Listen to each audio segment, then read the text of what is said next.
Hey guys, in this series, Mariano5 and myself are going to discuss 10 very common leaks we've spotted over the thousands of combined hours we've played at the live cash games, along with what we can do to avoid them and immediately increase our win rate. Yeah, that's right, and we're also excited to announce that we have an entire Raise Your Edge course coming out in early 2019, which is focused solely on crushing the live games. In the course, we'll be expanding on all the concepts in the series, plus everything else you'll need to be successful at the live felt. But for now, let's get into the leaks. Alright guys, so here we have leak number 5. Another super common one is overlimping too wide from middle position and late position. So this is when we see a bunch of limpers in front of us and we look down, we see we're getting a pretty good price. It's only going to cost us one big blind to call and we're going to be in position quite often. So we just decide to flick in the call with a super wide range, hoping to spike a flop. But the reality is, even in position, we're not going to be able to profitably play weak holdings. It's just not going to happen, even in a soft game. People have the idea, similar to the big blind defense in league number 1, that because they have an edge over their opponents, this gives them permission to just start playing a super wide range. But again, this is not right, because even the weaker players are going to pick up strong hands, so you're going to find yourself in a lot of trouble. Another main reason is the reverse implied odds in the multi-way pots. I also talked about this in the big blind defense in league number 1. So what happens often in these cases is that we end up winning small pots, but we lose big pots because we come up against hands which have us dominated. As I talked about before, you can check that video out as well. But the main idea is that we end up hitting top pairs and players have better pairs or better kickers, and we end up hitting small flushes and the bottom end of straights and small full houses, etc. So it's very dangerous and not something we want to be doing. Another problem that we're going to run into is that we're going to have a lot less fold equity post-flop with our semi-bluffs, which are going to be our draws when we are just limping in a ton. So obviously with our draws, it's going to be of huge benefit if we can create some fold equity with bets or raises. But when you're playing multi-way pots all the time, then people are going to be in there spiking all sorts of hands. It's going to be very tough to be able to make them fold. So we just lose a ton of value in that case. Whereas if we play a much tighter range and try to be the aggressor pre-flop more often, then it's often going to be heads up or three-way, and we're going to be able to create a ton more fold equity post-flop.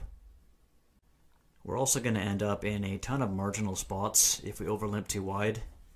This can lead to a lot of mental energy waste, which in turn can lead to a lot of tilt issues and self-doubt issues, and of course those are going to have a negative impact on our overall results.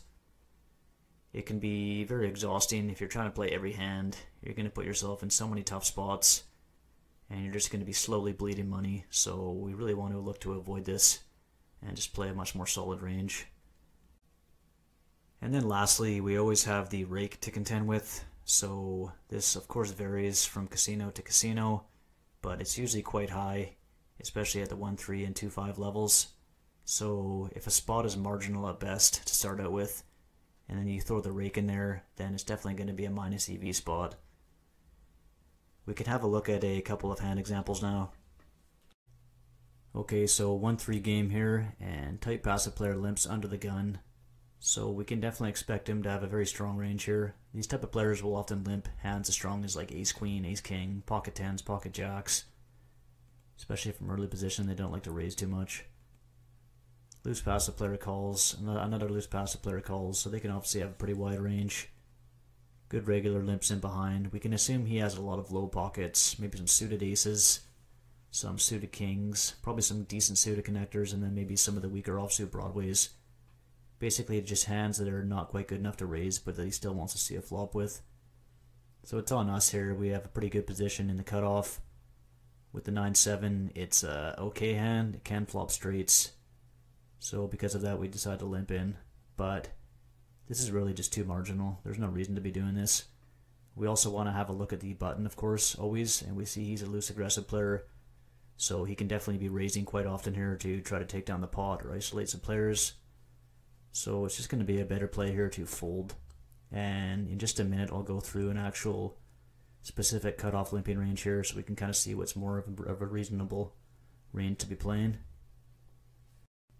Okay, so 2-5 game now, and loose passive player limps from early position. We can definitely assume he's on a pretty wide range here.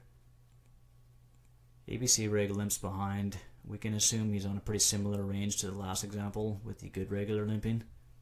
So again, small pocket pairs, suited ace-x, some decent suited connectors. Definitely a pretty solid range. Now we have the Jack-7 suited. It's obviously a decent holding. We can flop straights and flushes. So we decide to speculate here, see if we can spike something.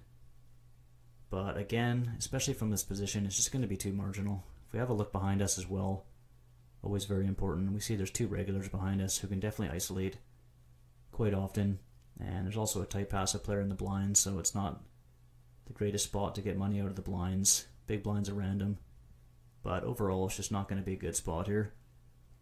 So if we did want to develop some type of limping range with suited connectors, probably better to start with something like Jack-9 suited. We could even raise that sometimes, but if you did want to limp in, that would be totally fine. But the Jack-7 suited is just going to be a little bit too marginal. So better just to make the tight fold there. Alright, so looking to a solution now. Pretty straightforward. We just want to be staying patient and only overlimping with a high equity and high implied odds range.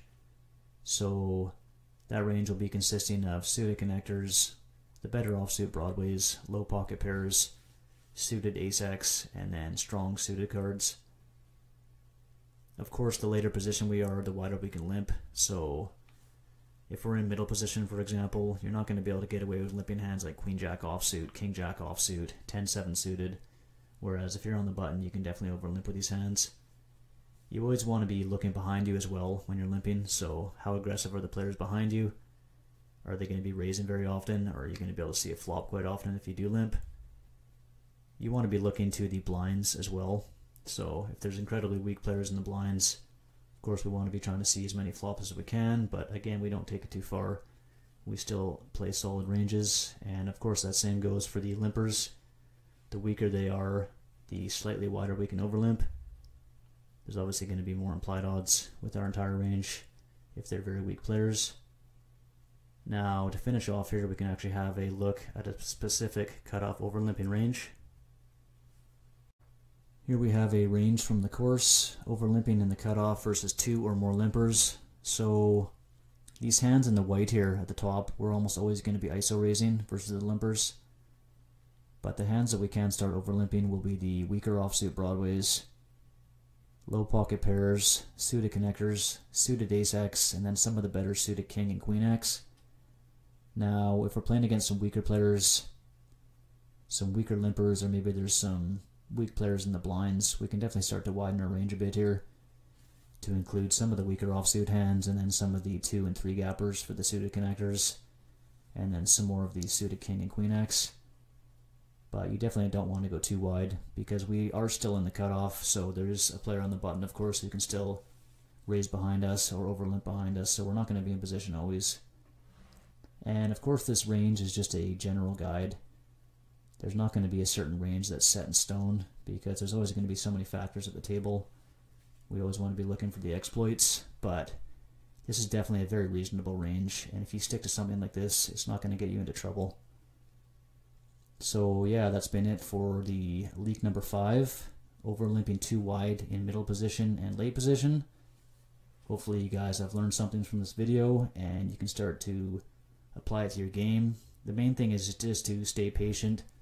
Don't try to see every flop because realistically you're just going to be slowly losing money if you do this.